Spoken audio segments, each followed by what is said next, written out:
The house was lying to them. It looked solid enough from the outside. Squared timber walls, a good stone chimney, a roof that had survived 3 Idaho winters without caving. From the road, a man riding past would have seen a decent cabin and thought nothing more of it.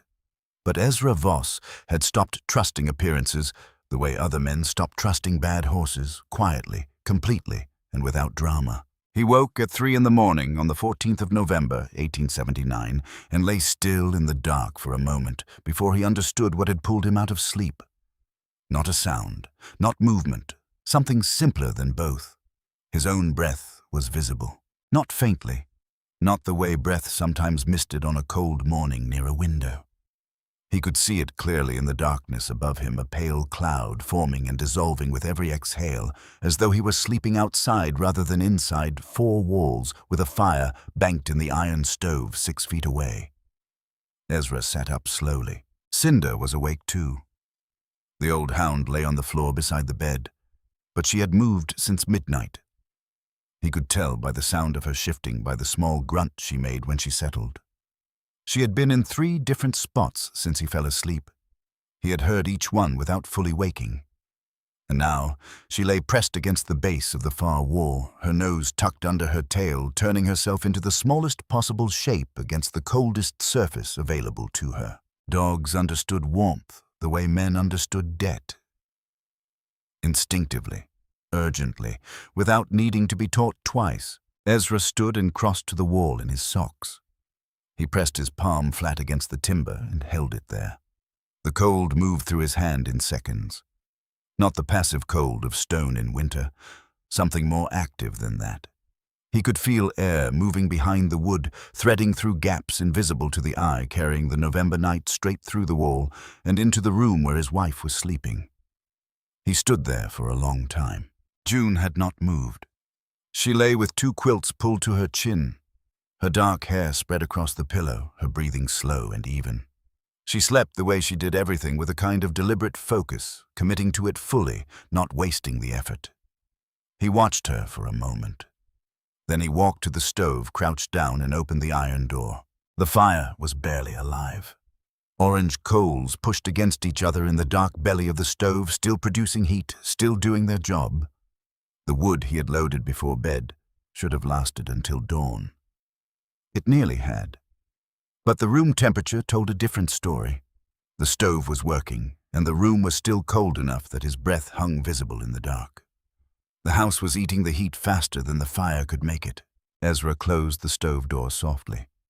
He did not add wood. He sat on the floor with his back against the warm iron for a while, thinking while Cinder watched him with one eye half open. He was not a man who panicked.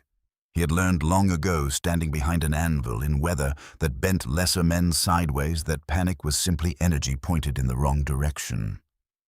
What he felt instead was the cold, methodical recognition that they had a problem, and that the problem was structural, and that structural problems did not fix themselves by waiting. By the time gray light started at the windows, he had made a decision.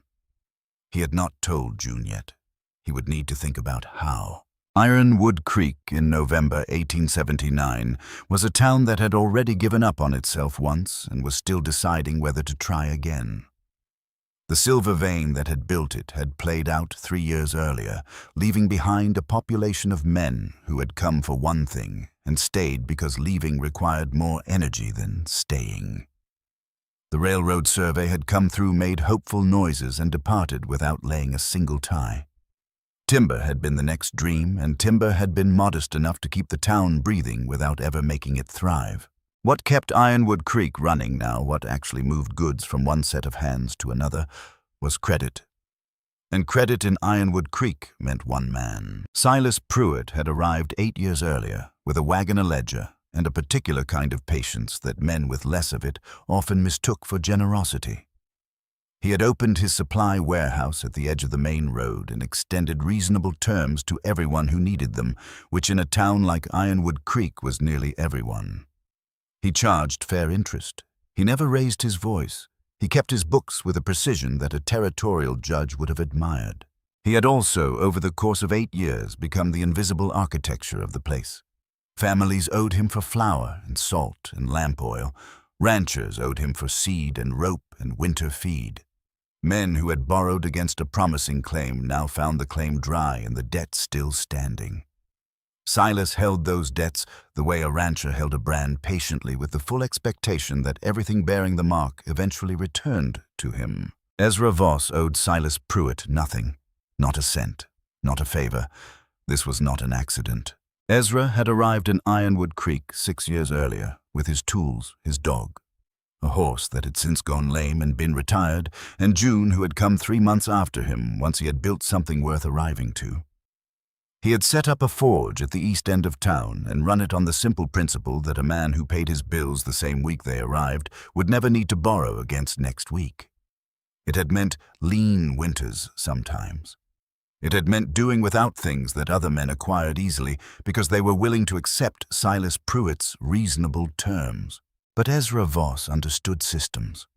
He had spent 20 years working metal, and metal taught you one thing above everything else: pressure always found the weak point. Always. No exceptions. The question was never whether the pressure would find it. The question was, what happened when it did? He had looked at Silas Pruitt's ledger system the way he looked at a poorly built joint, with recognition, not judgment. It would hold until it didn't. He simply preferred not to be attached to it when it gave way. The morning after he lay awake feeling cold air move through his walls, Ezra walked into town with a purpose he had not yet shared with anyone. The Silver Fork Diner smelled like burned coffee and wet wool. A rusted stove in the corner pushed out heat with more ambition than result. 6 or 7 men occupied the tables, most of them having the kind of conversation that exists mainly to fill silence. Complaints about rail prices, speculation about snowfall, the slow and comfortable rehashing of opinions that everyone present had already heard and mostly agreed with. Walt Gideon sat nearest the stove. A big man with a carpenter's shoulders and a carpenter's certainty, the kind of man who had a confident opinion about every subject and delivered it with the pleasant authority of someone who had never been seriously wrong about anything that mattered. He was talking about timber prices when Ezra came through the door, and he finished his sentence before acknowledging him. Gus Harlan, who had sold his played-out claim the previous spring and was now nominally employed at the freight depot, was the one who mentioned Mick Dower. It came up sideways the way things did in that diner. Dower had spent 2 years working a played-out pocket up on the north face of the ridge and was now broke enough to sell anything he had left. He had filed a claim on a cave system up there years ago under some optimistic theory about mineral deposits in the limestone. The deposits had not materialized. The claim had been sitting idle since, worth nothing, costing him the annual filing fee and embarrassment attached to his name that he could no longer afford to maintain. Ezra asked one question: how much does he want for it? The table went quiet for a moment, the way rooms do when something unexpected enters them. Then Harlan said he didn't know exactly, but probably not much. The man needed cash more than he needed a cave he couldn't use. Walt Gideon set his coffee cup down. Only fool in Idaho buys a cave before winter. Ezra did not answer him. He finished his coffee, set his own cup down with a small, clean sound, and walked out into the gray morning. He found Mick Dower at the freight depot, loading dock an hour later, sitting on a crate eating cold biscuits with the focused joylessness of a man who had run out of things to look forward to. They spoke for 12 minutes. Dower wanted $15, Ezra offered $8. They settled at $10. Dower produced the ownership paper from an inner pocket.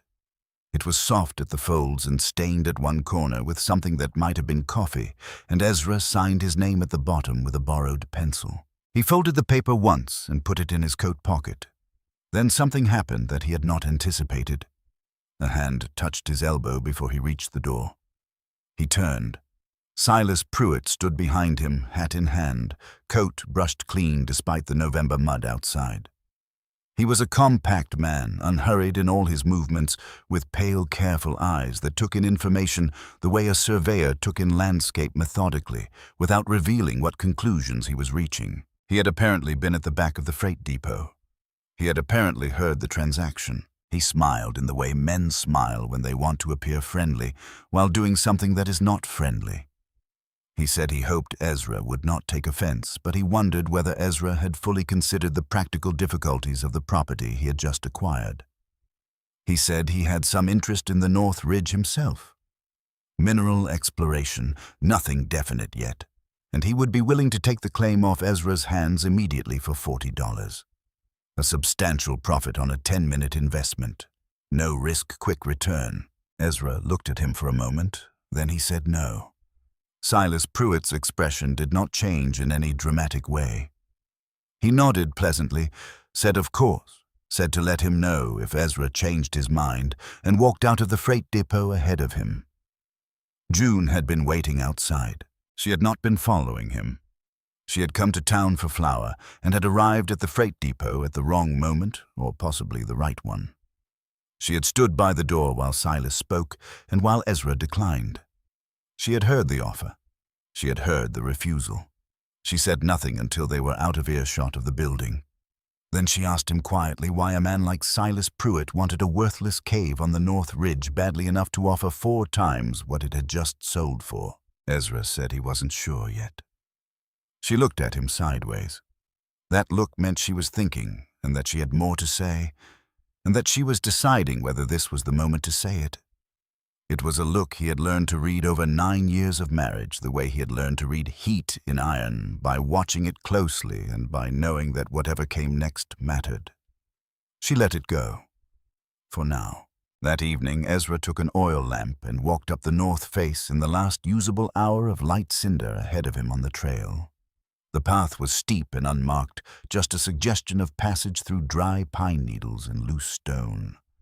The cold intensified with altitude the way cold always did, not gradually, but in steps each 50 feet of elevation, delivering a new and more serious version of what waited below. The cave entrance was a dark, horizontal seam in the limestone low enough that Ezra had to lower the lamp to keep the flame from brushing the ceiling when he entered. It widened almost immediately into a chamber perhaps 20 feet across and 12 feet high at its peak. The floor was uneven but largely flat. The walls curved inward above him like the inside of a cupped hand. Cinder walked in without hesitation. She moved past the entrance chamber, past a natural column of stone that divided the space unevenly, and settled herself in the far corner of the eastern wall. She turned around once and lay down. Not against him, not seeking warmth from him, from the wall itself. Ezra watched her for a long time. Animals were not sentimental about warmth. They didn't choose positions based on habit or convenience. They went where the warmth actually was. He crossed to where Cinder lay, and crouched down, pressing his palm to the stone floor beside her. The rock was cold, but it was a different cold than the surface, not the sharp, biting cold of exposed stone in November wind, but something deeper and more stable. A mineral cold that didn't move, didn't penetrate. He moved the lamp slowly across the ceiling. There, above a shallow depression in the floor, a natural bowl where someone had once built a fire, the stone was black. Not from moisture, from smoke, from heat that had risen and been absorbed into rock over a long time. He found the chimney crack by holding the lamp near the ceiling and watching what it did. The flame shifted, not bent sideways the way a flame bends when wind finds it, but tilted forward slightly steadily, with the consistency of something responding to a persistent and gentle pull from above.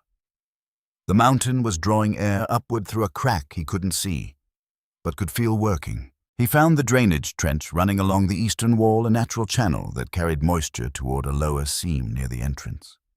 Still functional. Still doing what gravity had designed it to do, as it apparently had been doing for longer than anyone in Ironwood Creek had been alive.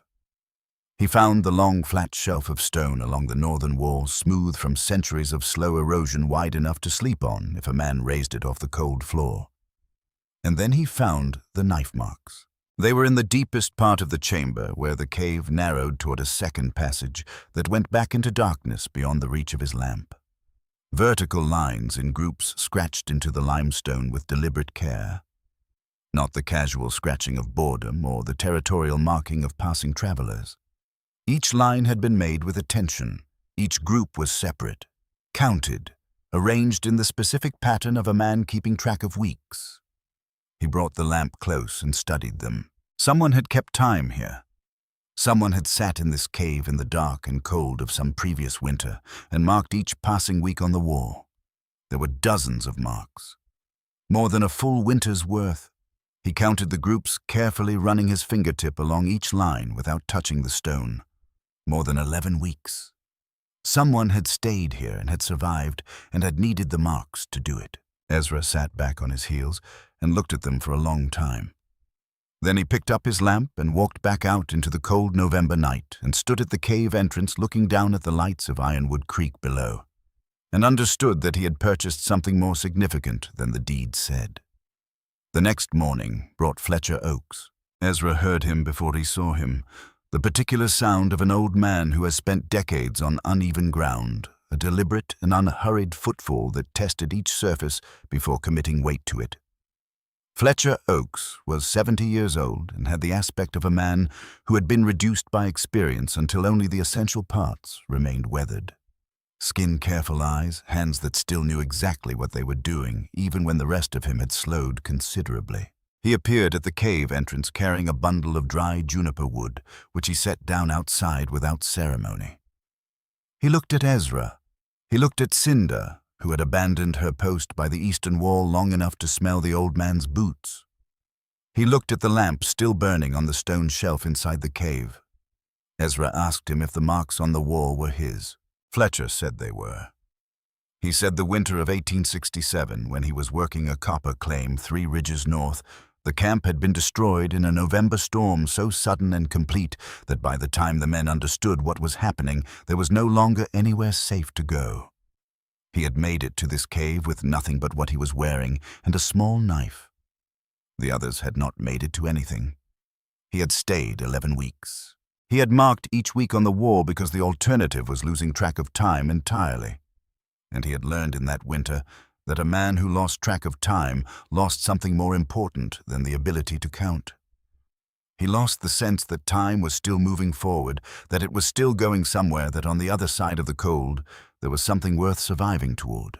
He said this without particular emotion, the way old men describe difficult things, not because they have stopped feeling them, but because the feeling and the describing have long since separated in their experience of memory. And it is possible to do one without the other. Then he said something else.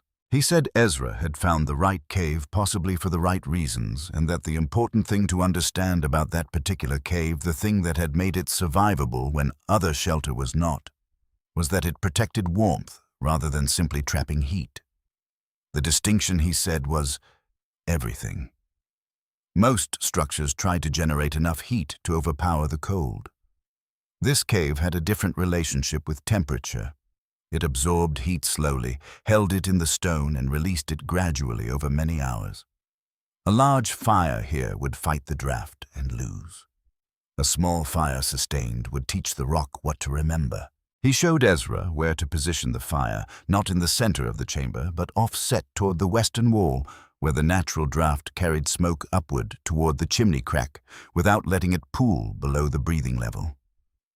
He showed him how small the fire needed to be to accomplish what a large fire could not steady. Slow heat absorbed into stone over hours, banked and held, released gradually through the night, long after the flames had reduced to coals. Then Fletcher Oakes picked up his hat, nodded once, and walked back down the ridge. He did not offer to help with the work. He did not suggest returning. He had given Ezra what he came to give, and that was the complete extent of what he had come to do. Ezra watched him go, understanding that this was the correct proportion of help enough to change the direction, not so much as to own the outcome. The work began that afternoon and continued for 6 days without pause. River stones came first. Heavy ones, flat-bottomed, dense enough to hold heat for hours after a fire had died to coals. Ezra made the trip up and down the ridge 4 times the first day each trip, with the stones packed into a pine plank sled he had assembled from salvage lumber cinder, ranging ahead and behind him through the cold. His back registered the weight without complaint. His body had been having this conversation with heavy objects for 20 years, and they had reached a durable understanding. After the stones came the floor platform. He built a sleeping surface from rough-cut planks. Not elaborate, not comfortable by any standard a man would apply to a bed, but elevated a full foot off the cave floor. Cold settled.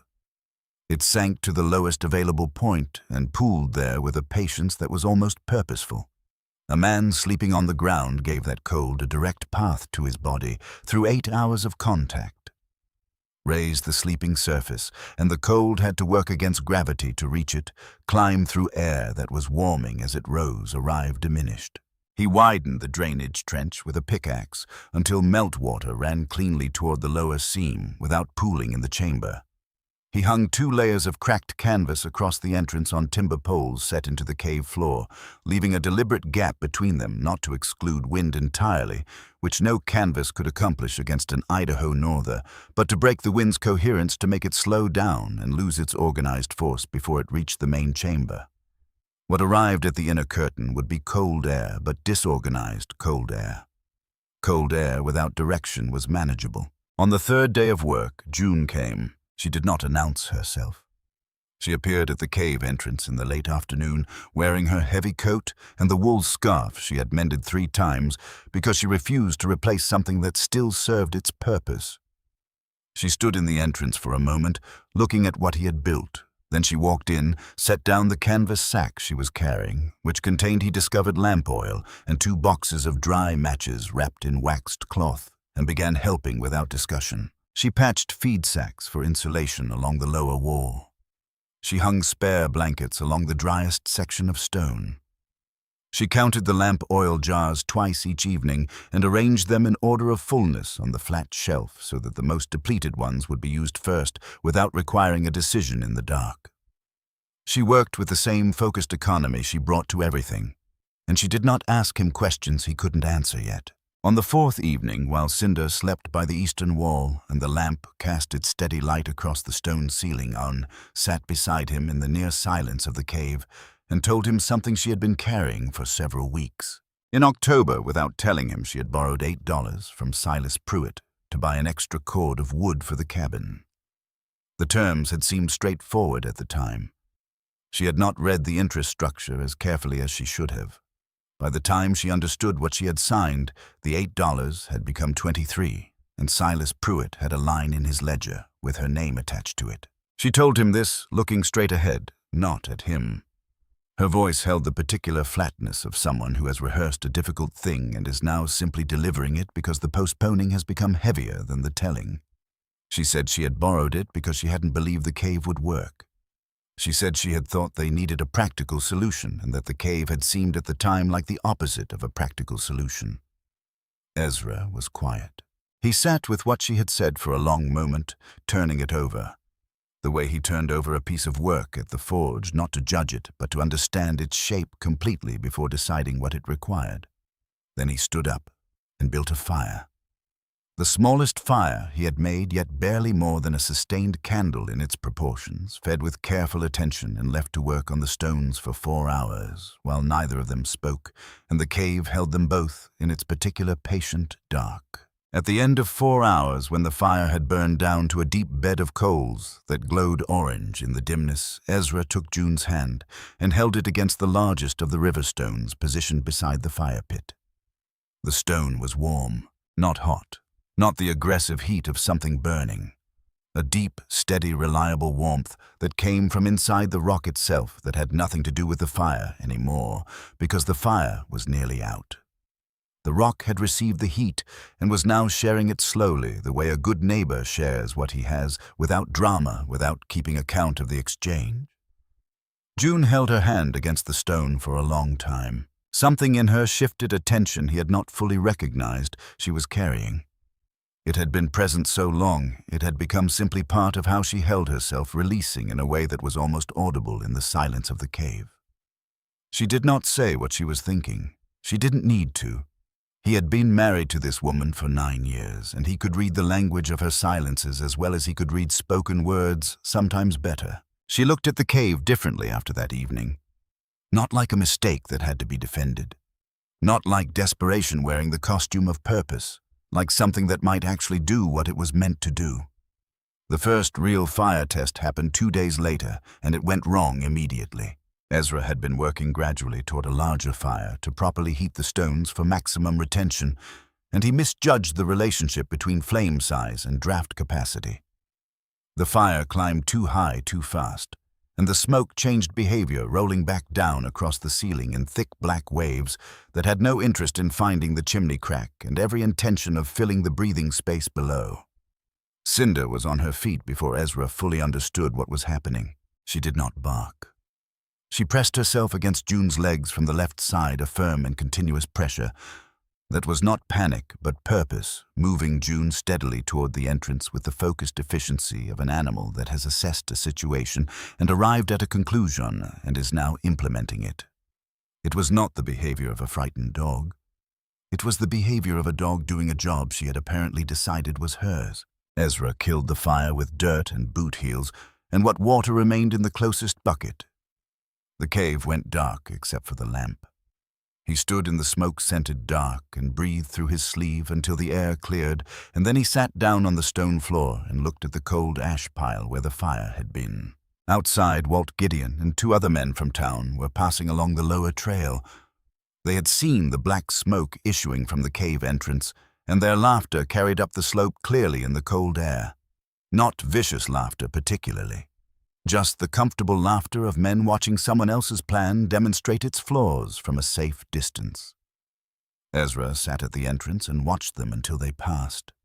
He did not say anything. He went back inside and spent the next 4 hours with a single candle, holding it at different heights and positions throughout the chamber, watching how the small flame responded to the air currents he couldn't feel with his hands. He watched which direction the smoke wanted to go when the candle was near the floor, near the ceiling, near each wall in sequence. He was learning the cave's preferences the way you learned a difficult horse, not by imposing your will on it, but by discovering what it was already inclined to do and finding the way to work within that inclination rather than against it. Near midnight, June set a cup of cold coffee beside him on the stone floor without speaking, and then went back to her blankets. He stayed where he was in the dark with his candle until he understood the air well enough to sleep on the knowledge. Agnes Hollowell arrived the following afternoon with 2 jars of peach preserves in one hand and a cloth bag of dried mustard seed in the other. She was 68 years old, and she moved through the world with the deliberate economy of a woman who had long since shed everything that wasn't necessary, including the need to explain her own actions to people who hadn't asked the right questions. She sat on a flat stone near the cave entrance and watched Ezra work for a while before she said anything. She told him about the winter of 1849, which people in this part of the territory still called the White Lent Winter, the one that had arrived in October and not released until April, that had caught unprepared families in situations they had not imagined and could not entirely escape. Her family had been traveling, caught on an open stretch of road when the storm arrived, with the kind of seriousness that rendered all their previous plans beside the point. They had sheltered under an overturned freight wagon for 11 days, not because the wagon provided warmth. It provided almost none, but it provided stillness. The wind could not reach them beneath it. The cold could sit with them, but it could not move through them, and it was the movement of cold in motion, cold with direction and force behind it, that killed people, not the mere presence of low temperature. She looked at the cave walls around her with the calm appreciation of someone who understood exactly what she was looking at. Most people freeze, she said, because they keep trying to heat the air. Your man is learning to protect the warmth instead. Those are not the same thing, and most people never understand the difference until it costs them something they can't get back. June, who had been listening from across the chamber while she arranged the blanket supply on the sleeping platform, looked at Agnes Hollowell, and then looked at the cave walls and the stacked stones and the double canvas at the entrance, and something settled in her expression that had been unsettled since the day Ezra brought home the ownership paper. Agnes left the preserves and the mustard seed and walked back down the ridge without ceremony. That evening, Ezra discovered a clean salt sack outside the cave entrance that had not been there in the morning. No note accompanied it. The ground around the cave mouth was frozen hard enough that boot impressions were shallow and indistinct. But there was a faint suggestion of direction toward the lower trail toward town, toward the freight depot where Leland Croft ran his hauling operation and tied his knots in the specific way that freighters tied knots. Ezra brought the sack inside without comment. 2 mornings later, a bundle of split pitchwood appeared beside his pine plank sled at the bottom of the trail, wrapped against moisture in a piece of new oilcloth and tied with a freighter's knot. Dry wood, good wood, the kind of wood that burned hot and sustained rather than the green-cut wood that smoked and struggled. Ezra looked at the bundle for a moment in the cold morning. Then he loaded it onto the sled. The signs came in the last week of November, arriving in the sequence that signs always arrived for men who had learned to watch for them. Geese moving south too low and too urgently, their formations ragged at the edges, as though the formation itself were under pressure. Wind that shifted direction 3 times in a single afternoon without apparent cause, as though the air above the valley were being reorganized by something beyond the ridge.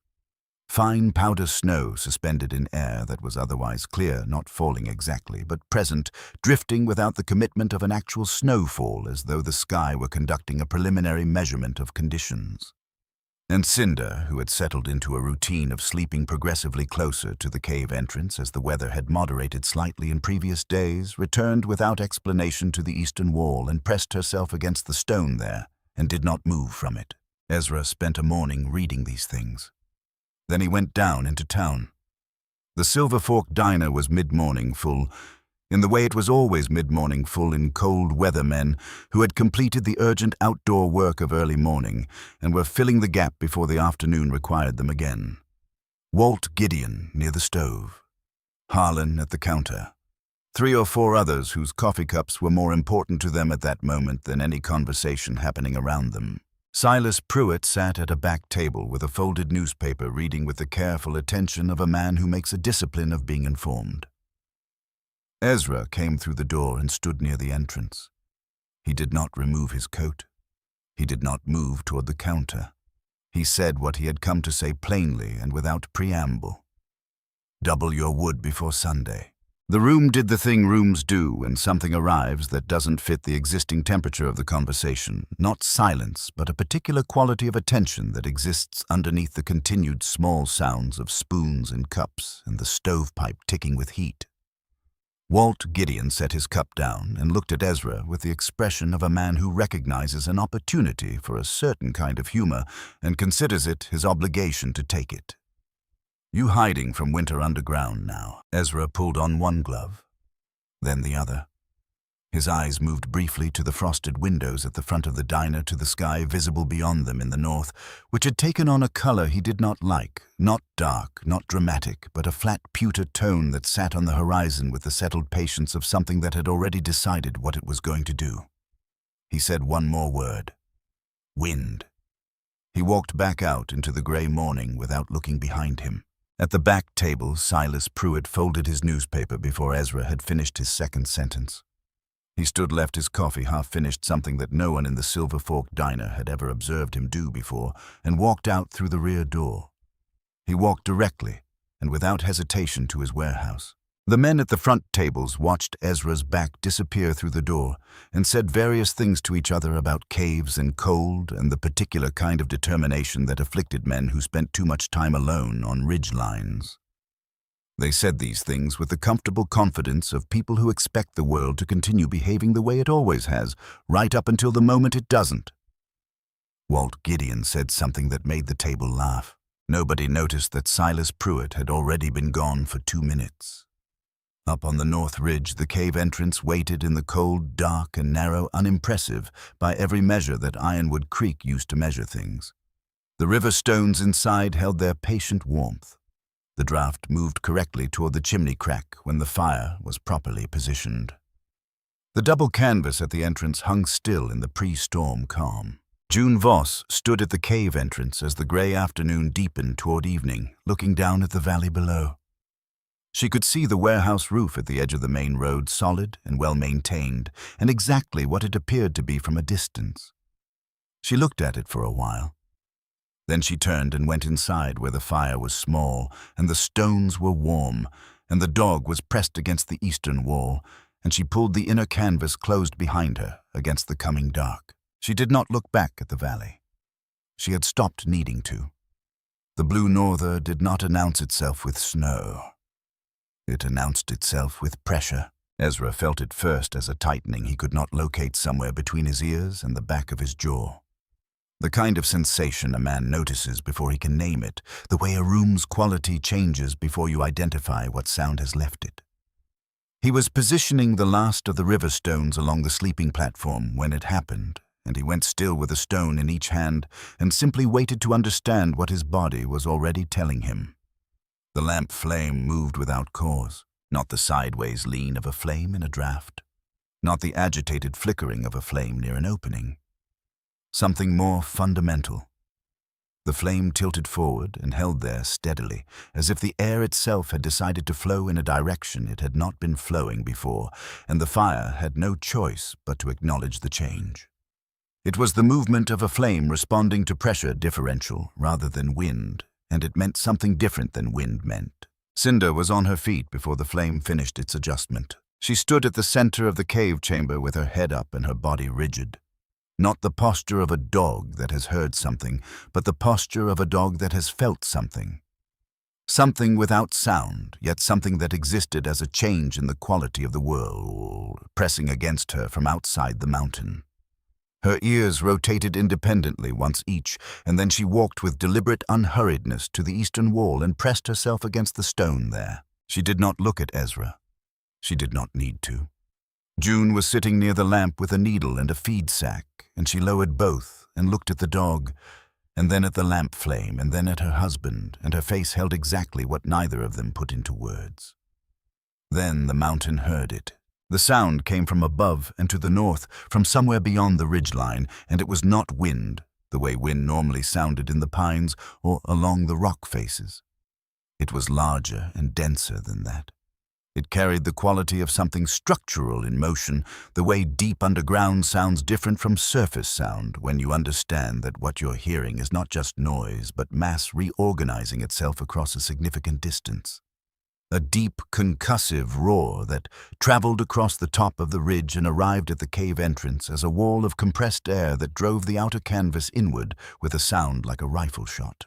Then the towing came sideways. Snow moved at velocity rather than falling, erasing the distinction between sky and ground, within the first 3 minutes turning the visible world beyond the cave entrance into a single, undifferentiated white motion that contained no depth, no horizon, no reference point of any kind.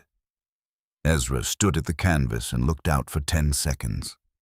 Then he pulled the inner curtain closed, turned around, and began to move with the calm efficiency of a man whose preparation has been waiting for exactly this. He fed the fire carefully, not large. Fletcher Oakes had said it once, with the certainty of someone who had learned the principle at serious cost, and Ezra had understood it immediately, in the way that a man who has worked with heat for 20 years understands the behavior of thermal mass. You did not fight cold with a large fire any more than you fought a flood by pouring more water at it. You stored heat in stone and let stone do the work through the night, slow and steady, while the fire reduced to almost nothing. He loaded the fire to a medium burn and left it to work on the river stones for 2 hours, feeding it in small increments, never letting it climb beyond the point where the draft could manage the smoke cleanly. Outside, the storm deepened. He could feel it in the cave's behavior, the way the mountain transmitted what was happening on its surface through stone and pressure. The way a struck bell transmits not just sound, but vibration through its entire body. The canvas curtains held under sustained assault, the outer layer snapping irregularly, the inner layer shifting and settling. Cold air arrived in the main chamber, but it arrived confused, its force dispersed by the gap between the curtains. No longer a coherent cutting wind, but simply cold presence which was manageable. The fire held. The stones accepted the heat and kept it. At 2 a.m, Ezra banked the fire to coals and added one final piece of juniper, then lay down on the platform beside June. The temperature had dropped from the peak warmth of the full burn period, but it had not dropped the way the cabin had always dropped greedily rapidly, as though the walls themselves were hungry for every degree of warmth and gave nothing back. The stone was doing what stone did when asked properly, releasing slowly, giving back what it had been given over the course of hours rather than minutes. He lay in the dark and listened to the storm test the mountain, and the mountain endure it, and the fire settle into its reduced and patient state. He slept. He became aware of June sometime in the deep hours, not by sound, but by the shift in the platform as she sat up. He tracked her by the careful sound of her movement 3 steps across the chamber floor, then stillness. He opened his eyes. In the low ember light, he could see her standing beside the river stones, with both hands pressed flat against the surface of the largest one, the one positioned closest to where the fire had burned hottest for the longest. She stood without moving, and he understood that she was not simply checking the temperature. She was experiencing something, coming to terms with something that her hands were confirming for her in a way that her mind had been resisting for weeks. The fire was nearly out. The stone was warm. When she turned back toward the platform, the ember light caught the wetness on her face. She came back to where he lay, and he put his arm around her, and she pressed her face against his shoulder, and he felt the small, controlled release of someone who has been holding a specific weight for a specific amount of time and has finally found a place to set it down that will hold it. He did not say anything. Neither did she. The fire was nearly out. The stones were warm. The storm pressed against the mountain, and the mountain declined to notice. The second day was worse than the first. The wind achieved a consistency it had lacked in the opening hours, a settled business-like commitment to its work. The kind of sustained effort that serious storms make when they stop being dramatic and start being methodical. Visibility beyond the cave entrance ceased to exist as a concept. There was no beyond. There was the white motion and the sound of it, and then there was the cave. Ezra was partway down the south-facing slope, checking on a cache of extra firewood he had covered with oilcloth against the cliff face when Cinder materialized out of the white ahead of him. She had been behind him on the trail, and then she was ahead of him and stopped looking south along the base of the slope with the locked attention of a dog that has located something requiring attention. He followed her direction. There was a shape at the base of the slope below the trail junction, irregular in the way that shapes are irregular when something that should be upright is no longer upright, collapsed in a manner that had the specific quality of a person rather than a fallen branch or displaced stone. He moved toward it before he had fully formed the intention to move, and Cinder was already there by the time he arrived, pressed against the shape her body heat applied directly and without hesitation. Agnes Hollowell. Her right glove had frozen solid around her hand, the leather and the wool liner fused with packed ice into a rigid shell. Her face held the gray-blue color that told a man how little time remained for useful intervention. But she was conscious, her eyes focused on him with the slightly irritated expression of a woman who has been caught doing something she knew carried risk and is not planning to apologize for it. He got his arms under hers and began moving. It took longer than it should have because the wind was directly against them on the uphill traverse, and Agnes was not a small woman, and the trail beneath his feet was disappearing under drifted snow faster than he could read it. Cinder ranged ahead and doubled back, keeping the edges of the safe path visible by her own movement, redirecting him when he drifted toward the exposed slope edge. Inside the cave, June had the fire built before Ezra had finished getting Agnes through the canvas curtains. She stripped the frozen outer coat without being asked, got Agnes to the platform, covered her with 2 blankets, and began working warmth back into the frozen hand with the sustained, careful pressure of someone who understood that heat returned too fast could damage what it was meant to save. Agnes regained full awareness in stages. When she could focus clearly, she looked around the cave with the expression of a woman confirming something she had expected to find, rather than discovering something new. Then she told Ezra what she had been carrying when she fell. He found it against the cave wall, a canvas roll stiff with cold, tied with cord. Inside a length of good rope, 2 small hammers with handles wrapped in leather against the cold, and a folded piece of paper. The paper was handwritten in pencil, dense with names and notations arranged in a list. Every family in Ironwood Creek with children under 10 years of age.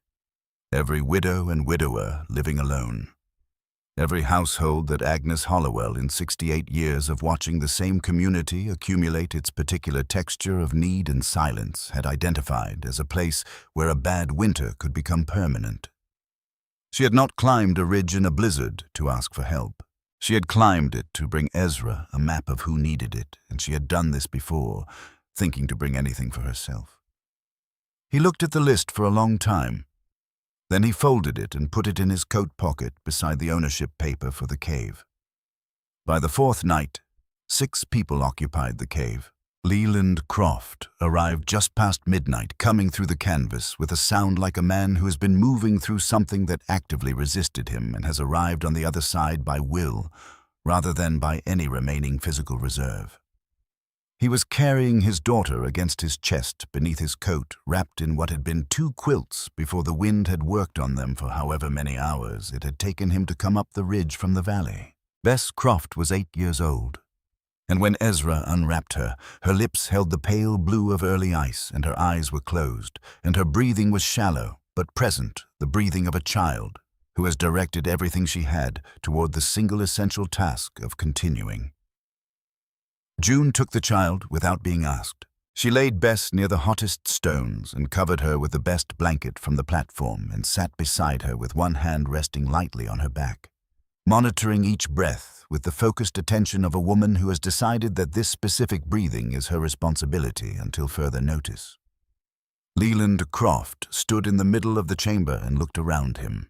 He was a freight hauler, which meant he had a working man's eye for systems, for whether they were functional, for whether they had been built by someone who understood what they were building, or by someone who only thought they did.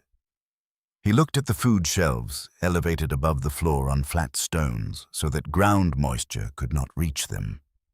He looked at the firewood stacked along the dry north wall in sequence from largest to smallest so that the right piece was always available without sorting. He looked at the water bucket positioned at precisely the distance from the fire, where ambient warmth kept it liquid without direct heat, encouraging evaporation. He looked at the sleeping platform, the lamp oil arranged by level on the stone shelf, the canvas hung from the ceiling hook. The setup did not look like a hiding place. It looked like someone had been planning for exactly this. Leland sat down on a flat stone and stared at the floor for a moment. Then he looked at Ezra. He said he should have stood up at the diner. He said he had thought about it. He said Silas Pruitt held paper on half his livelihood, and that was the reason he hadn't, and he was not going to insult Ezra by calling it an excuse, because it wasn't one. It was just the honest accounting of his situation, and he wanted Ezra to have the truth of it, rather than a comfortable version. Ezra was positioning a heated stone closer to where Bess lay, and he did not look up immediately. Then he said, "You left the pitchwood, the bundle of split wood in the new oilcloth with the freighter's knot. The wood that had been too good and too carefully wrapped to have been left by accident." Leland went very still. He said he didn't know what Ezra meant. Ezra looked at him, then briefly with the expression of a man who has said the thing that needed saying and does not require a response to confirm it. He went back to positioning the stone. Some debts existed entirely outside the language of ledgers, and both men understood this without the understanding requiring words. Later, when Bess's color had returned and her breathing had deepened into genuine sleep, Leland sat beside her with his hand resting on the blanket over her, and he did not sleep himself and he did not speak, and the steadiness of his posture said everything that the earlier conversation had left unsaid. On the 5th day, Walt Gideon came. He came the way a man comes when he has exhausted every alternative and arrived at the only option remaining not willingly. Not with any comfort in the coming, but with the grim purposefulness of someone who has set aside the question of dignity because something more important than dignity is at stake. He came through the canvas with his son Owen pressed against his chest, and Owen's breathing carried the wet, rattling quality of cold that has moved into the lungs and is conducting negotiations about whether to leave.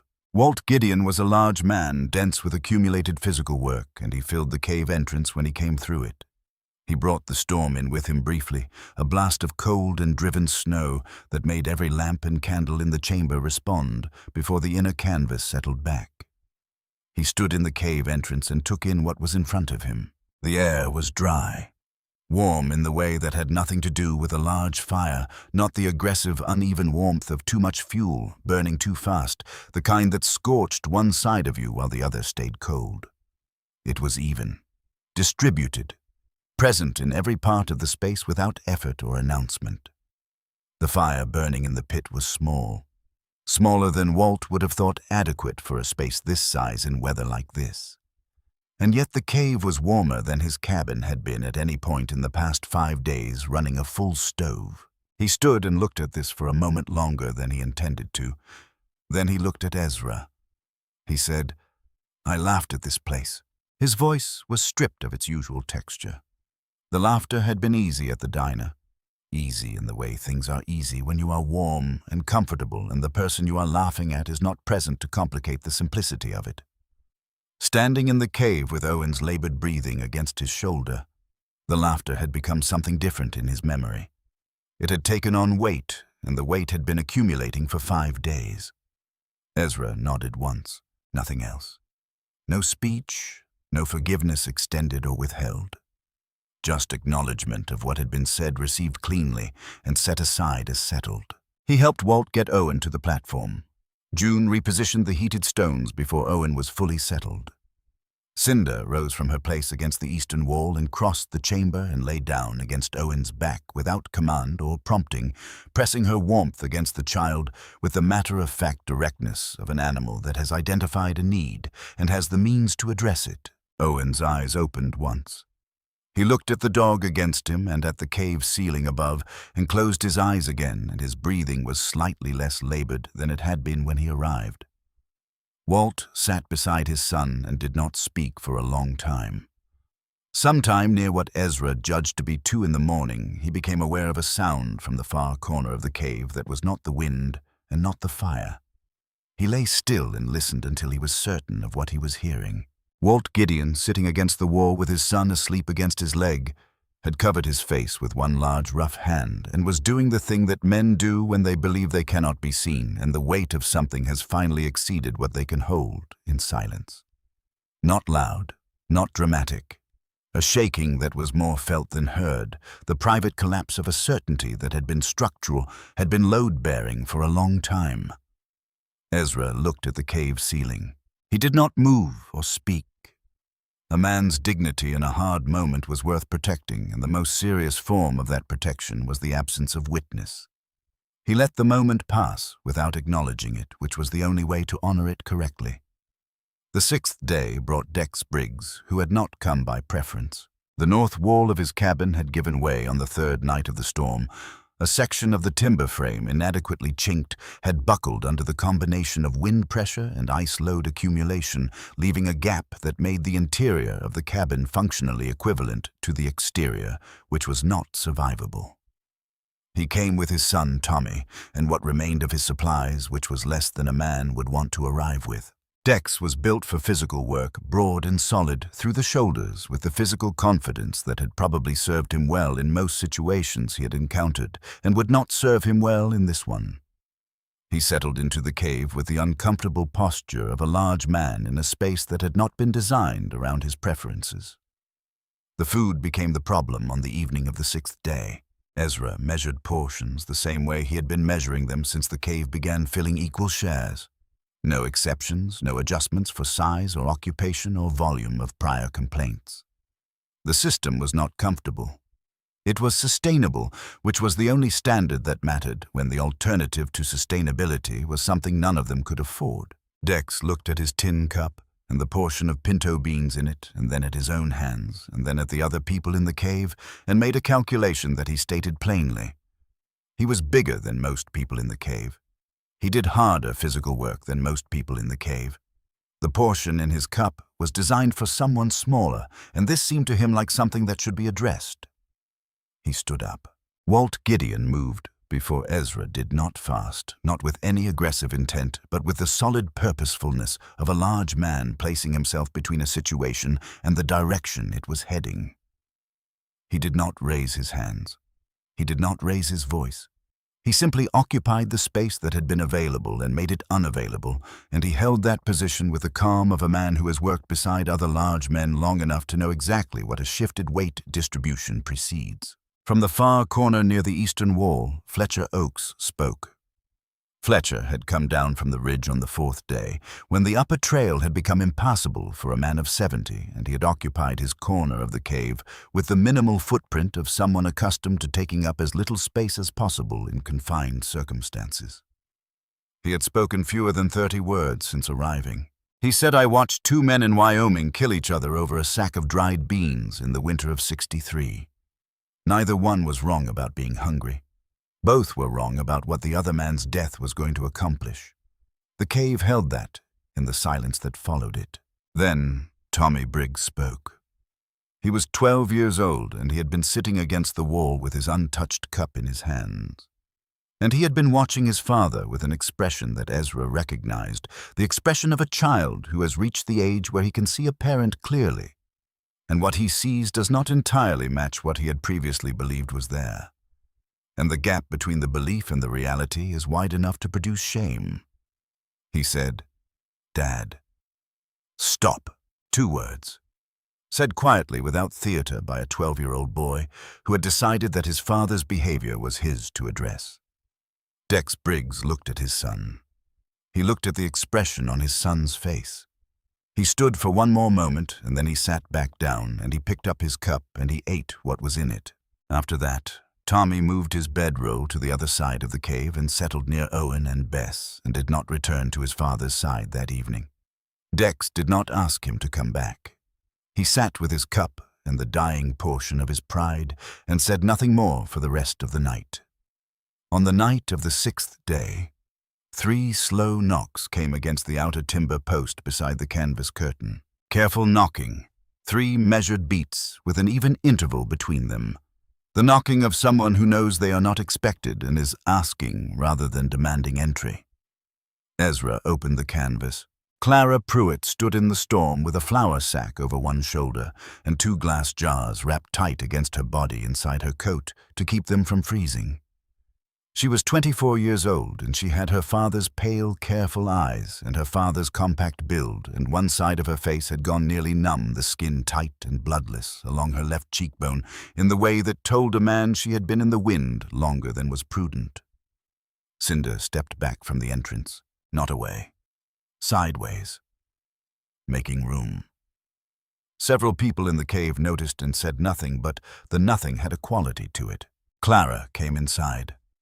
She set the supplies near the food shelves with deliberate care, flour, rendered hog fat, and 2 jars of cough remedy. She had prepared herself from pine resin and the last of the preserved honey she had put up in September. June looked at the supplies and understood what they represented without needing it. Explained because she understood the house they had come from and what leaving that house had cost. Clara stood near the fire with her hands extended toward the warmth, and she took a breath that went deeper than the previous ones, and then she told them what she had come to say. Her father's warehouse was full. Not reduced, not depleted by the demands of the storm and the community it had hit. Full. Beneath the floorboards and in the secondary storage room that most people in Ironwood Creek did not know existed, and along the back wall behind the public-facing shelves. Flour, salt, pork in brine, beans, lamp oil. Enough for many families for many weeks, and she had seen it with her own eyes and counted it, and it was there. Her father had known the storm was coming. She said this the way you say something you have been carrying in a direction that makes no sense and have finally turned around, not with pleasure, not with the satisfaction of revelation, but with the flat, exhausted precision of someone setting down a weight. Silas Pruitt had reinforced the warehouse in the week before the storm arrived. She had watched him do it and had not understood what she was watching until later. Additional support beams inside the roof structure installed with the careful attention of a man who intends the structure to survive significant loading. Clay packed into the exterior wall joints, sealing gaps that had existed for years without urgency until now. Snow management trenches cut around the perimeter of the foundation designed to root ice load away from the walls before it could accumulate pressure against them. He had done all of this quietly over several days, and the warehouse had survived the storm in perfect condition. He released supplies to families whose debts were currently active in his ledger, families who owed him something now and could be expected to owe him more when the storm ended and the accounting resumed. Families who had no current debt with him or who had paid what they owed received nothing. The ledger was the mechanism of distribution. If your name was not in it with a balance attached, the warehouse was full but not available to you. When Clara picked up the flour sack and the jars and moved toward the door, Silas had looked at her from across his desk and said what he apparently believed was the relevant information. "If you walk out that door, don't come back." She had walked out the door. The cave was quiet after she finished speaking. June crossed the chamber without hesitation and put both arms around Clara. Pruitt and Clara stood rigid for a moment, the rigidity of a person who has not been held freely for long enough that the body has forgotten the correct physical response. Then something in her gave way, and she leaned against June's shoulder, and a sound came out of her that was not loud and not dramatic. Simply the sound of something that had been sealed under pressure for a long time, finding at last an available exit. Outside, the wind moved across the mountain. Inside, the fire was small, and the stones were warm, and cinder had returned to the eastern wall, and the cave held everyone in it with the same patience it had applied to everything that had come to it across the years before Ezra Voss had paid $10 for the right to understand why. On the 7th night, the cave nearly lost them to ice. Condensation had been accumulating on the ceiling above the sleeping corner since the 5th day, moisture from many people breathing in an enclosed space, moisture that the cold stone surface captured and held as a thin, invisible skin. On the 7th night, the fire burned lower than usual because the wood supply was contracting toward a number Ezra was trying not to think about too directly, and the ceiling temperature dropped faster than the ambient air in the chamber. The ice formed without sound. Cinder found it. She had been sleeping against Owen's back on the platform, and she woke and shifted her position, and the shift brought her nose toward the ceiling of the overhang above the sleeping corner, and she registered something there and moved off the platform and sat below the overhang and looked steadily upward. Ezra was awake within minutes. He brought the lamp to the ceiling and found it a thin glaze of ice across a section of stone, perhaps 4 feet across the edges, already darkening with the moisture that meant the morning's warmth would return to this surface as a slow, cold drip directly above sleeping people. He woke June without waking anyone else. They worked for nearly 2 hours in the near dark, repositioning the sleeping platform away from the affected section, narrowing a secondary vent opening with loose stone to reduce the cold air intrusion that was feeding the problem, heating additional river rocks in the fire, and placing them with careful deliberation along the damp section of overhead stone to dry it before further ice could form on what was already there. The platform was heavy. Moving it through a cave full of sleeping people in near darkness without making the kind of noise that woke the children required a specific discipline of effort that left no margin for anything else. At one point, June's foot slipped on the uneven floor, and she caught herself against the wall and held there for a moment, breathing. Ezra looked at her from his end of the platform. She looked back. No words. She repositioned her feet, and they continued. By the time the work was done and the ceiling above the sleeping area was drying under the warmth of the heated stones, the fire had consumed another hour's worth of wood. Ezra sat by the reduced fire afterward with the wood supply visible to his left and counted what remained. The number was not adequate for many more days. On the morning of the 8th day, in the quiet before the rest of the cave woke, June sat beside him and asked him something she had not asked before. She asked if he regretted opening the cave. He looked across the chamber. Bess slept on her side with her knees drawn up, her color fully restored, her breathing easy and deep and untroubled. Agnes Hollowell lay with her hands folded, snoring softly with the settled authority of someone who has earned unconsciousness. Walt Gideon slept with his son's head on his leg and one hand resting on Owen's shoulder, his face in sleep, holding an openness it almost certainly never held while he was awake. Tommy Briggs slept near the other children, one arm extended toward Owen in a posture that said something about what 9 days in a cave can make possible between people who did not previously know each other. Clara Pruitt slept near June's side of the platform, curled small, her face finally without the tightness it had carried when she arrived. Cinder lay against the eastern wall and watched Ezra watch all of this. He said, "Not tonight." The first honest answer he had given to any difficult question in several days, and it came out with the particular weight of words that have been true for longer than the speaker has been able to admit them. Outside, the wind pressed against the mountain with the steadiness of something that had forgotten it was capable of stopping. Inside the cave, the fire was small, and the food was running low, and the wood was nearly gone, and the stones along the eastern wall held what warmth remained patient and reliable, doing what they had been doing since the first careful fire had asked it of them. The wind died, the way very old things die, not suddenly, not with any announcement or drama. It became less than it had been, and then less than that. And the reduction was so gradual that the people inside the cave registered it not as a change, but as an accumulating absence, the slow subtraction of something that had been present for so long it had stopped seeming like a condition and had started seeming like the nature of the world itself. Ezra was awake when it happened. He had been awake for most of the night, sitting near the reduced fire with his back against the warm stones, parceling out the last of the juniper in pieces small enough that each one felt like a decision requiring justification. The fire was at the minimum enough to maintain what the stones had stored, not enough to add meaningfully to it. He had spent the final hours of the storm doing what he had done at its beginning, watching the flame reading the air, understanding through small signals what the larger situation required of him. The flame straightened some time before dawn. It had been angled since the storm's first hour, tilted away from the pressure the norther created, even through 2 layers of canvas and a mountain of stone above them. He had stopped seeing it as aberrant.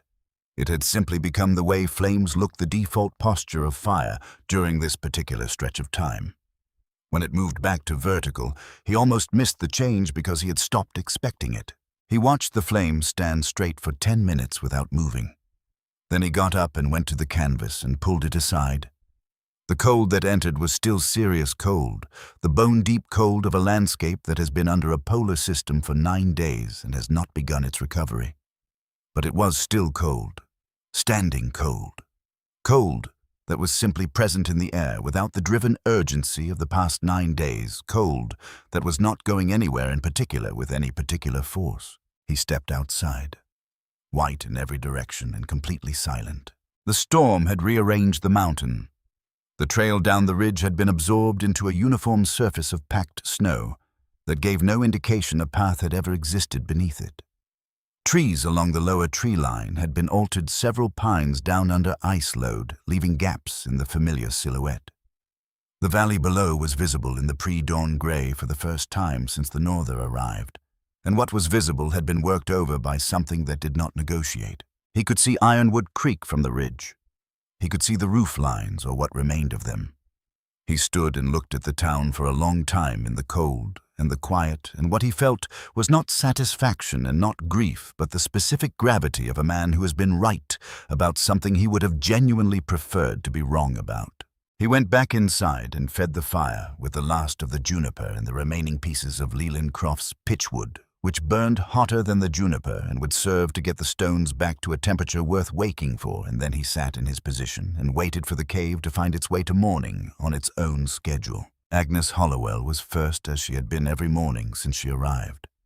She sat up, looked at Ezra, looked at the flame standing straight and vertical in the still air. She said, "It stopped."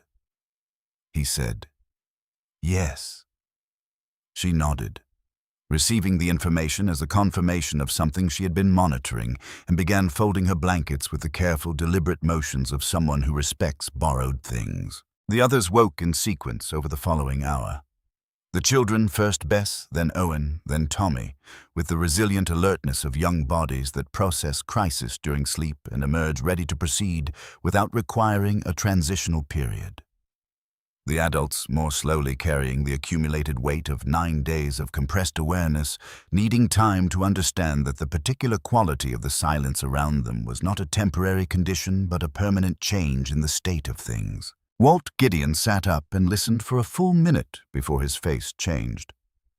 Clara Pruitt woke and lay still with her eyes open, looking at the stone ceiling, and something moved across her face that was complex and private and resolved itself into a form of readiness before she sat up and reached for her boots. Leland Croft was already lacing his second boot when Bess climbed into his lap and put both arms around his neck, and he went completely still in the middle of the lace and held his daughter with both arms and pressed his face into her hair and looked at the cave wall over her shoulder with the expression of a man physically understanding what he had arrived with 9 days ago and what he was still holding. They moved toward the entrance together, drawn by the same impulse that draws people who have been enclosed through something serious toward the open air and the sky, not by plan, but by the pull of it. Ezra held the canvas aside. They filed out into the cold morning, blinking against the flat white light that came from everywhere at once when the ground was covered uniformly in new snow. They stood on the ridge in the wind that was now merely wind-present and cold, and requiring a coat but ordinary in all the ways that the wind had failed to be ordinary for 9 days. Below them, Ironwood Creek lay quiet under its white covering. They looked at it without speaking. 3 roof lines that had been intact when the storm arrived were now compromised. 1 collapsed entirely. 2, with sections failed, where the accumulated load had found the structural limit and pressed past it. The Silver Fork diner chimney was producing smoke, which meant the building was occupied and the stove was working. Most other chimneys were cold. The main road was an unmarked plain of white from one end of town to the other, no track or impression on its surface. Bess Croft shifted in her father's arms for a better angle. She had been quiet since waking, more careful with herself than an 8-year-old normally managed the 9 days still sitting on her, in a way that had made her deliberate about her movements and her sounds. She looked at the valley below and at the unbroken snow on the slope in front of her, and something in its depth and its stillness and its unmarked perfection caught her in a way that 9 days of careful behavior could not entirely contain. She squirmed out of her father's arms. Leland said her name, a warning reaching. She took 2 steps onto the snow, and her small boot punched through the crust, and she lurched sideways and sat down hard in the drift, and she laughed. It came out of her without warning. Full, unguarded laugh of pure physical surprise, a child knocked sideways by something harmless and finding it funny in the uncomplicated way that only children find things funny. And it went out into the cold, still air of the Idaho morning without anything left to obstruct it, and it simply traveled the way sound travels in the absence of wind. Nobody moved. After 9 days of wind and cracking ice and the small, compressed sounds of people managing something serious. The laugh of one child sitting in a snowdrift went through the assembled group the way a stone goes through the surface of still water, not violently but completely touching every edge. Leland Croft crouched and scooped his daughter out of the drift, and she was still laughing against his shoulder when he stood. And he pressed his face into her hair and held her there, and his shoulders moved in a way that had nothing to do with laughter. Walt Gideon turned away from the group and looked out over the valley. He stood with his back to everyone for close to a minute. Nobody mentioned it. Nobody needed to. Agnes Hollowell looked at Ezra, and her eyes were very bright in the cold air, and she said nothing at all. She had said what she came to say on the afternoon she brought the preserves, and she did not consider it necessary to repeat it now that events had confirmed it. The descent into town took the better part of 2 hours, navigating a trail that had to be found by inference rather than sight, moving slowly, testing each step before trusting the surface beneath it. Ezra went first, breaking a path, and the others followed in the track he made, and Cinder ranged ahead and back as she always did, reading the surface with her feet and her nose redirecting the line when the snow over the trail became too deep to navigate safely. Ironwood Creek smelled of cold ash and wet timber when they reached the main road. People were already in motion, figures emerging from cabins with the tentative posture of those who have been enclosed for a long time and are not yet certain the enclosure is finished, standing on porches and looking at the damage with the faces of people calculating what it means and what it requires of them. Several stopped when they saw the group coming down from the ridge. Stopped and looked the way people look when another human face carries unexpected weight after days of isolation. Word moved faster than any of them walked. By the time the group reached the center of the main road, a dozen people were out. By the time they reached the far end of it, where Silas Pruitt's warehouse stood at the edge of the main road, there were closer to 20. The warehouse stood exactly as it had stood for 8 years. Ezra looked at it as he approached and saw what he had expected to see from the moment Clara told him her story on the 6th night of the storm. The roofline was intact, not simply survived, but reinforced the modifications visible to a man who knew what to look for, as slight irregularities in the roofline's profile, the additional support beams installed with the care of someone who intended the structure to withstand what was coming. The exterior walls showed the clay-packed joints Clara had described. Around the foundation, the snow had been managed, channels cut in the pre-storm period to root melt and ice load away from the walls, visible now as slightly compressed lines in the otherwise uniform snowpack. Silas Pruitt had prepared this building with great intelligence and great care. He had applied his knowledge and his resources to the problem of the warehouse, and the warehouse had survived in perfect condition, and he had done this knowing what was coming before most people in Ironwood Creek understood that anything was coming at all. Walt Gideon reached the door first. He raised his fist and knocked on the locked warehouse door with a force that sent frost crystals from the door frame in a small shower, the sound traveling up and down the main road, flat and deliberate and carrying. The people who had been watching from a distance began moving toward the warehouse in the unhurried way of people who are not certain yet what they are moving toward, but understand that they need to be present for it. The door opened. Silas Pruitt looked at the assembled group with the pale, careful expression of a man who has known this moment was approaching and has not been able to find in 9 days of isolation an adequate preparation for it. He was dressed cleanly. He had shaved.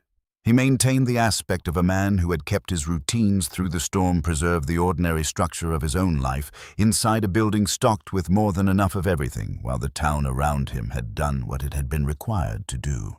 Through the open door, visible in the thin winter light, coming through the gaps in the walls, were the shelves. Full shelves, flour in barrels along the back wall, salt sacks stacked to shoulder height. Pork in brine in sealed crocks lined along the secondary wall, lamp oil in cans, beans in sacks, rice in bins, the organized abundance of a storeroom that had been maintained at proper temperature and had not suffered from the storm and was entirely, completely intact. Leland Croft spoke first.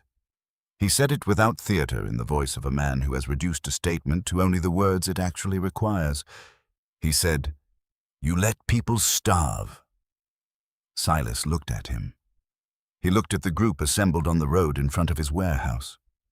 His pale eyes moved with their habitual surveying attention across the faces, cataloging, calculating, searching for the angle that existed in this situation, the way an angle existed in every situation he had ever faced.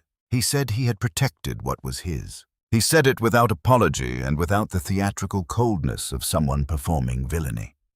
He said it the way he might have stated any operational principle plainly, as a position he held with the measured expectation that men capable of understanding business would understand the logic, even if they had reservations about the application.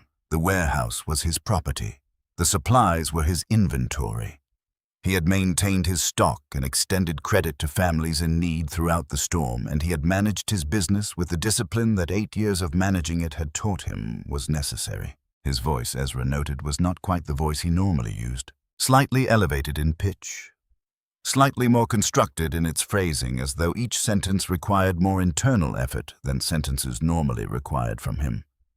The pale eyes moved fractionally faster than usual across the assembled faces, and what they were searching for, what Ezra could see them searching for, was the foothold, the point of leverage.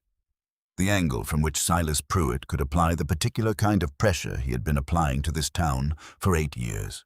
He was not finding it. Clara Pruitt stood in the group, and she stood beside Ezra, and the distance between her and her father was perhaps 20 feet of cold, morning air on the main road of Ironwood Creek. In physical terms, it was not large. In every other term available, it was the most significant distance on the road, and it was visible to everyone present, and it said more than anything that had been spoken. Silas looked at his daughter. Something moved in his expression that Ezra did not attempt to interpret, because it was private, and it was painful, and it was, he suspected, the most genuinely honest thing Silas Pruitt had shown anyone in 8 years of being the necessary man in Ironwood Creek. Then it closed the way a man's face closes when he has let something surface and has decided against it.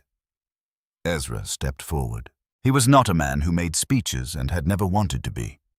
He had a working man's distrust of the gap between words and action that speeches tended to widen rather than close. But there was something that needed to be said in plain terms before this moment moved on, and he was apparently the person who was going to say it. He said, "You protected inventory." He let those 3 words stand alone in the cold air for a moment. Then he said, "Not people." He did not say it with anger. He did not say it with the satisfaction of a man delivering a verdict he has been anticipating. He said it with the flat, absolute accuracy of a man reading an instrument. This is what the measurement is. This is what it reveals, and the number does not change because you dislike it. Silas opened his mouth. He closed it again. Nobody in the assembled group spoke. Not because they were waiting for someone else to go first, but because there was genuinely nothing to add. The 2 sentences contained the complete account, and everything that could be said in supplement would only have diluted them, and everyone standing on that road in the cold morning after the storm understood this without discussion. The silence that settled was not the silence of shock. It was the silence of a community that has been shown clearly enough to be undeniable something it had been managing at a comfortable distance for a long time. The distance was gone now. What remained was the thing itself, and it required a response. Agnes Hollowell walked up the warehouse steps.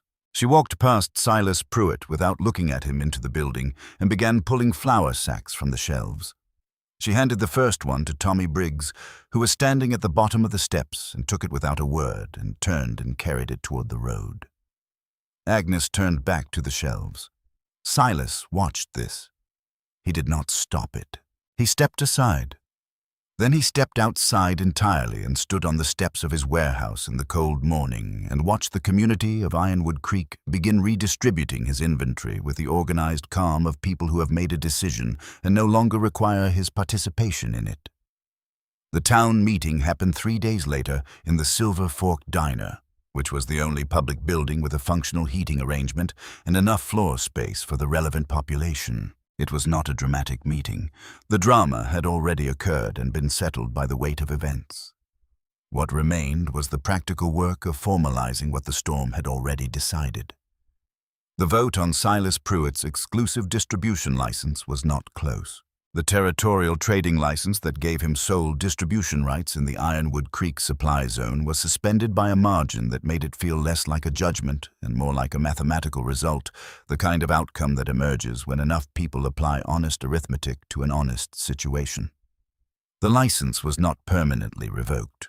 That would have required processes and authorities beyond the immediate capacity of the meeting. But it was suspended, and the conditions of reinstatement were attached to a standard of conduct that amounted to a fundamentally different way of operating than the one Silas had been running. Agnes Hollowell was appointed to chair the Emergency Distribution Committee, 3 rotating members responsible for managing a communal supply reserve that would be established and maintained going forward. A portion of every major supply shipment arriving in Ironwood Creek would go into the reserve before individual distribution. The reserve would be accessible in emergency circumstances by committee decision, not by individual ability to pay. Leland Croft's debt, the paper Silas had held against him through 3 winters, was among the first obligations the committee reviewed formally. The terms under which it had been written did not survive the review. Leland was present when the revised accounting was announced. He did not make a sound. He sat with his hands on the table in front of him and nodded once with the contained expression of a man who has been carrying something heavy for a long time and has finally set it down in a place where it will remain. He went home and told Bess. She asked him what it meant. He thought about it for a moment, giving the question the weight it deserved from an 8-year-old who had recently survived 9 days in a cave on a mountain and had recalibrated her sense of what qualified as significant news. He said it meant they were all right. Not dramatically, not in any way that required celebration. Just all right going forward, which was the thing that mattered when you were trying to get somewhere worth getting to. Bess accepted this with the gravity that the answer deserved and went back to what she had been doing. Silas Pruitt sat at the back of the diner during the meeting and said nothing. He was present because absence would have been a statement he was not yet prepared to make. His face held the expression of a man conducting a complex internal negotiation whose terms he had not yet determined. When the meeting concluded, he stood, put on his hat, and walked out without speaking to anyone. Clara watched him go from her seat near the front. Then she turned back to the table and picked up her coffee cup and finished it. She did not return to the house above the warehouse. She found a room above the freight depot through Leland Croft's recommendation, and she worked through the remaining winter and into spring, first as a general hand at the Silver Fork Diner, and then as its primary cook when the previous cook departed for California in April. She was competent at everything she attempted, which was more useful in a place like Ironwood Creek than any other quality she might have brought. She had her father's pale, careful eyes. She used them to watch for different things. Silas Pruitt did not leave Ironwood Creek. This surprised people who had expected the storm's aftermath to produce a departure. But Silas was not a man who left situations he could adapt to, and adaptation was simply a different calculation than the one he had been running. It used different inputs and produced different outputs, but it was still at its core calculation. He reopened the warehouse under the conditions the meeting had established. He extended credit on the revised terms. He made these adjustments without warmth and without apology as updates to a system that had encountered a significant flaw and required correction. Whether he believed the corrections were right or simply believed they were currently necessary was not visible from the outside and was not, in the end, the town's business to determine. In the weeks that followed the storm, Ironwood Creek rebuilt itself. It rebuilt itself differently than it had been built before. This was the change that Ezra had not planned for because it was not the kind of change that can be planned for, the kind that occurs when experience rewrites people's understanding of basic principles at a level deep enough that the previous understanding becomes unrecognizable. The men of Ironwood Creek had believed before the Blue Norther that they understood cold and shelter in winter preparation. They had believed this because they had survived previous winters and drawn from that survival the conclusion that survival implied adequate understanding. The storm had corrected that conclusion. They repaired the failed roof lines. They replaced the chimney on the Tanner cabin that had iced shut and filled a family with smoke. They dug out buried fences and assessed what was repairable and what needed to be rebuilt from different materials with different methods.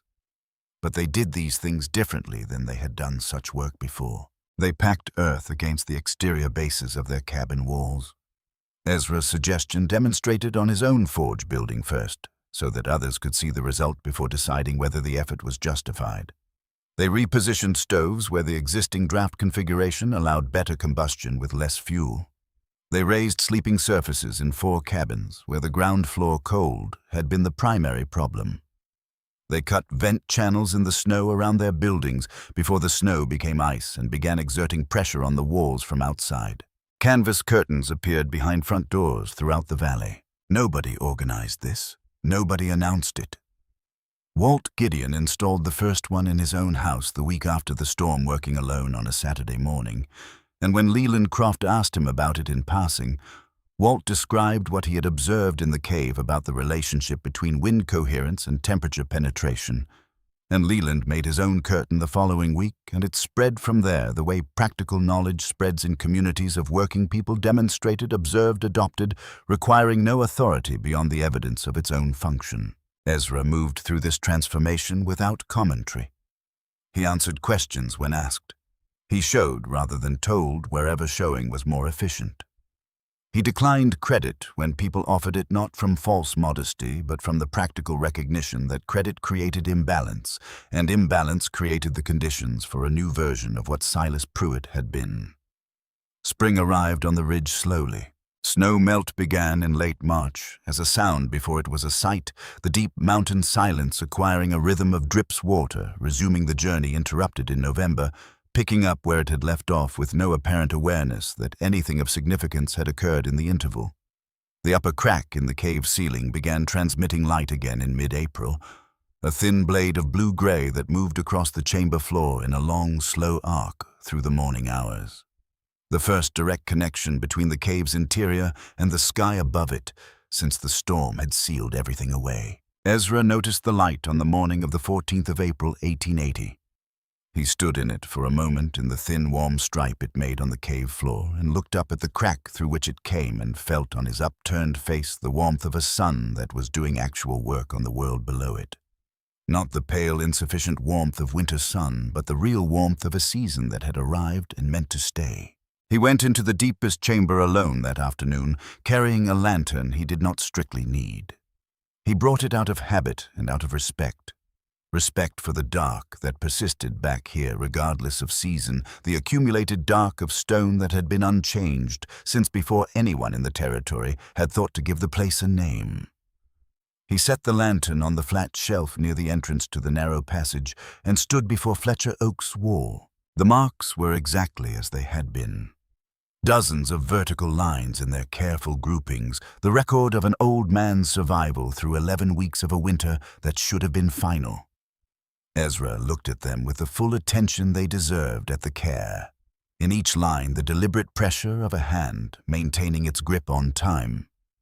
When time was the thing most threatening to dissolve, marking something tangible as a way of holding on to something intangible, the way a man grips a rope, not because the rope is the destination, but because the grip is what makes the destination possible. He took the small steel awl from his coat pocket. He found a clear section of limestone to the right of Fletcher's marks, close enough to be in conversation with them, separate enough to be its own statement, and placed the tip against the stone and applied steady pressure and drew one vertical line. One mark. He stepped back and looked at it. Fletcher Oakes's voice came from near the entrance to the deep chamber, from the shadow between the lantern's reach and the outer cave's daylight. He said, "Only one." Ezra did not turn around immediately. He looked at his single mark beside the dozens that Fletcher had made in the winter of 1867, and he thought about what it meant to count. He thought about what Fletcher had told him on the morning they first spoke, that the marks were a man's way of holding on to time when time was threatening to slip away entirely, one mark per week. Each one saying, "I was here. Time is still moving. There is something on the other side of this worth surviving toward." He had made one mark, not one per week, not one per day. One total. One mark for the winter that had been, and for everything that had come from it, and for the understanding that what he was doing now was not surviving. It was living, which was a different activity with different requirements. He turned. Fletcher was standing in the entrance to the deep chamber with his hat in his hand and his arms at his sides, looking at Ezra with the expression of a man who has asked a question because he genuinely wants the answer, rather than because he already has it and is waiting for confirmation.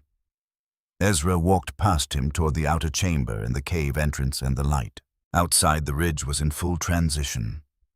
Snow still held in the north-facing shadows, and in the deep channels of the drainage run on the eastern slope, but everywhere else the mountain's actual surface was asserting itself through the diminishing white, the brown and gray and occasional ochre of limestone and pine needle ground, reclaiming the visual language of the landscape that the storm had temporarily replaced. June's voice came up from somewhere below the ridge. Not the words, just the voice itself carrying in the still April air with the ease of sound that has nothing left resisting it. She was talking with someone he could hear another voice answering, and then both voices doing what voices do in spring after a hard winter, rising slightly, leaning into something, having a conversation in the full register rather than the compressed register that survival requires. Below and to the right, in the open space at the base of the cliff, where the afternoon sun reached first, Bess Croft and Owen Gideon were running. Not toward anything or away from anything. Running because the snow was gone here and running was possible, and they were 8 and 9 years old, and possibility was still primarily experienced as something physical. Tommy Briggs sat on a large flat rock nearby with a performance of adolescent indifference that did not quite conceal the quality of his attention to the two children moving through the spring morning below him. Cinder was in the middle of it.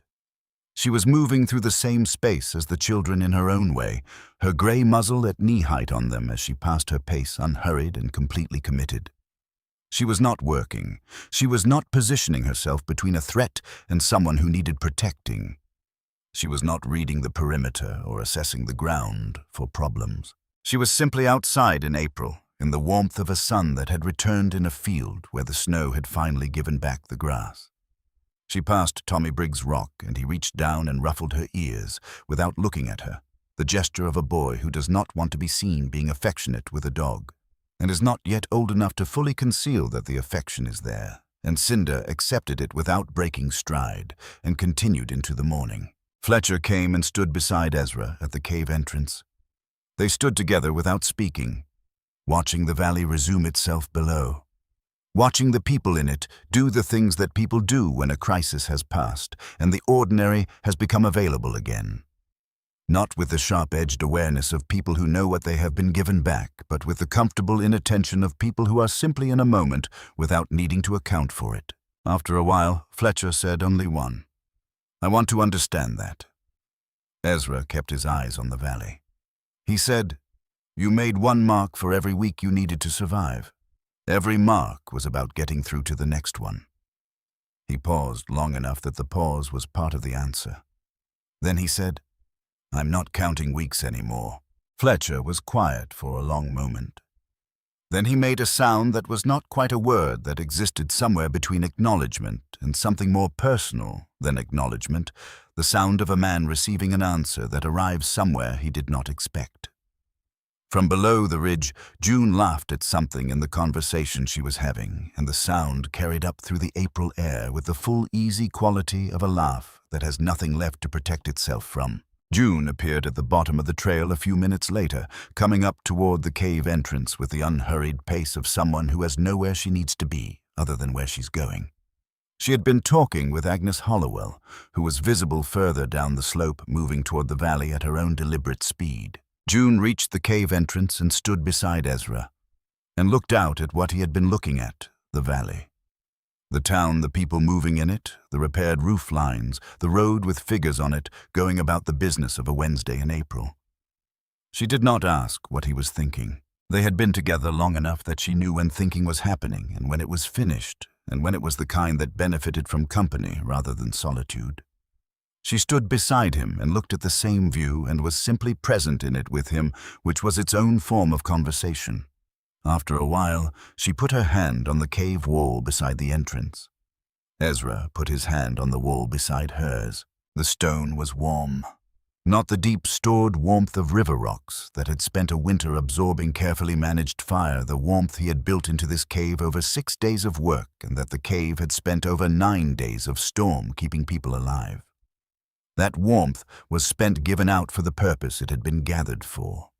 What he felt now was different. Surface warmth, recent warmth. The warmth of an April sun that had been working on this south-facing limestone face for a few weeks and was making the first genuine progress of the year against what the mountain had been holding since November. New warmth, shallow warmth, the warmth of something that had just begun. June looked at their hands side by side on the stone. She said, "I was wrong about the cave." He said, "You were right to want something you could see." She looked at him. He looked at her. 9 years of marriage in the look and the specific knowledge of each other that 9 years built when they were used honestly. The knowledge that included the difficult parts and did not require them to be ignored. She leaned her shoulder against his. He did not move away from it. Below them, Bess laughed at something Owen had done, and Tommy's performance of indifference cracked briefly into an involuntary grin that he immediately reassembled. Cinder stood in the middle of the field below with her nose lifted to some particular quality of the April air. Not a threat, not a problem to solve, just a smell that was worth the full attention of a nose built for noticing things. Fletcher Oakes retreated quietly into the cave behind them. They heard his footsteps on the stone floor unhurried, and then they did not hear them anymore. The valley below was green where the snow had receded far enough for the grass to assert itself. The road through Ironwood Creek showed the marks of people moving on it, boot prints and wheel tracks, and the ordinary evidence of a town conducting its daily life in the ordinary way, which was the only way worth conducting it. The warehouse at the edge of the main road stood exactly as it had always stood, solid and well built. Serving the purpose, a warehouse was built to serve under terms that the storm had made possible by making necessary. Ezra removed his hand from the stone.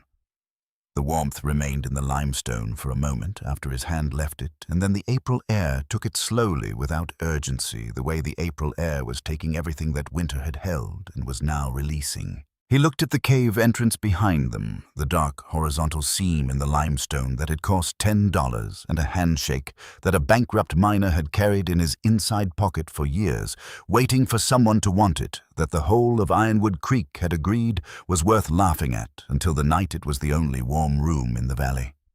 He was not waiting for winter to end anymore. He was standing in April with the sun on the stone and his wife's shoulder against his and his old dog in the field below. And this was not a rest between hard things or a pause before the next difficulty. This was the thing itself. This specific, ordinary, irreplaceable moment was what the cave had been built toward. Not the 9 days of storm, not the survival of it, not even the changes it had produced in the town and the people who lived in it. This, right here.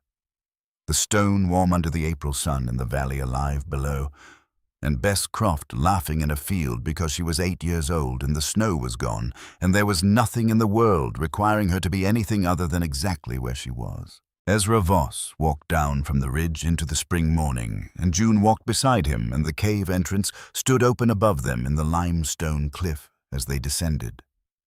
And the April sun continued its patient work on the south-facing wall. The same work it did every year.